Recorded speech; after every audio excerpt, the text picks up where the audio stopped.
Assalamualaikum warahmatullahi wabarakatuh. Innal hamdalillah nahmaduhu wa nasta'inuhu wa nastaghfiruh wa na'udzu billahi min syururi anfusina wa min sayyiati a'malina. May yahdihillahu fala mudhillalah wa may yudlil fala hadiyalah. Halo Sobat Deka TV, gimana nih puasanya saat ini? Masih semangat gak?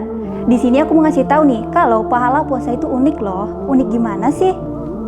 Gini, ada hadis riwayat Bukhari dan Muslim yang berbunyi, An Abi Hurairah radhiyallahu anhu, qala Rasulullah sallallahu alaihi wasallam, qala Allah Ta'ala, kullu amali bani Adam lahu illa shiyama fa innahu li wa ana ajzi bi. Yang berarti setiap amal anak Adam itu untuknya, kecuali puasa, ia untukku dan aku yang akan membalasnya. Hafiz Ibnu Hajar dan Syekh Ibnu Utsaimin menjelaskan beberapa alasan dari perkataan ulama tentang kejelasan mengapa hadis ini mengutamakan pahala puasa. Alasan yang pertama, bahwa pahala puasa tersebut tidak terkena riya. Al-Qurtubi rahimahullah berkata, ketika amalan-amalan yang lain dapat terserang penyakit riya, maka puasa hanya Allah yang dapat melihatnya. Kemudian Ibnu Al-Jauzi rahimahullah juga berkata, ketika ibadah lain terlihat amalnya dan sedikit sekali yang selamat dari riya, kecuali puasa. Kenapa puasa berbeda? Karena puasa tersebut antara rahasia hamba dengan penciptanya. Tidak ada yang melihat puasa kecuali Allah sendiri. Bisa jadi seseorang berpuasa melakukan hal yang diharamkan oleh Allah ketika di tempat sepi, tetapi dia meninggalkannya karena dia tahu dia mempunyai Tuhan yang maha melihat. Maka Allah berterima kasih akan keikhlasan ini dengan mengkhususkan puasa untuk dirinya sendiri. Sebagaimana Allah berfirman, yada'u syahwatahu wa ta'amahu min ajli. Dia meninggalkan syahwat dan makanannya demi diriku. Keistimewaan ini akan terasa nantinya ketika hari kiamat. Sufyan bin Uyainah rahimahullah berkata, ketika hari kiamat nanti Allah akan menghisap hambanya, menghisap sampai tidak ada yang tersisa kecuali puasa. Sufyan bin Uyainah berkata, ketika hari kiamat nanti Allah akan menghisap hambanya, mengembalikan tanggungan dari kezaliman kepada seluruh amalnya.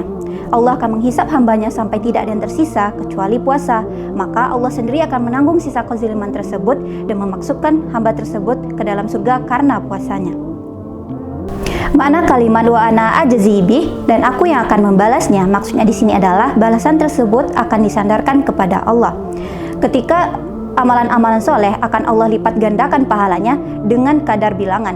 Satu kebaikan dilipat gandakan 10 kali sampai 700 kali, bahkan berlipat-lipat. Tetapi puasa berbeda, Allah sandarkan pahala tersebut kepada dirinya tanpa kadar bilangan. Puasa itu seperti sabar karena dalam ketaatan kepada Allah, sabar dalam hal yang menyakitkan seperti lapar, puasa, bahkan melemahkan batin dan jiwa. Maka dalam berpuasa tersebut seorang hamba bisa termasuk ke dalam golongan orang-orang yang sabar. Allah berfirman dalam surah Az-Zumar yang berbunyi, Bismillahirrahmanirrahim, innama yuwaffas sabiruna ajrahum bighairi hisab. Sesungguhnya hanya orang-orang yang bersabarlah yang dicukupkan pahala mereka tanpa batas. Alasan ketiga pada ungkapan as-shaumu li, puasa untukku, Ibnu Abdul Bar berkata, ungkapan puasa untukku adalah untuk menunjukkan bahwa puasa adalah suatu keagungan di sisi Allah. An-Nasa'i juga meriwayatkan, alaika bis-shaumi fa innahu la mislalah. Hendaklah bagi kalian untuk berpuasa karena tidak ada yang bisa menyamainya. Dan hal yang terakhir adalah penyandaran yang dimaksud oleh Allah dalam hadis tersebut, bahwa penyandaran itu disandarkan kepada Allah secara langsung. Sebagaimana ungkapan Baitullah, rumah Allah, begitu pula lah puasa.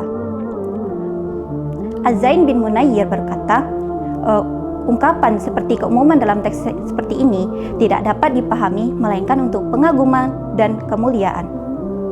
Nah, gimana nih Sobat Deka TV? Makin semangat kan ngejalanin puasanya? Semoga apa yang aku sampaikan bisa bermanfaat buat kalian semua ya. Wassalamualaikum warahmatullahi wabarakatuh.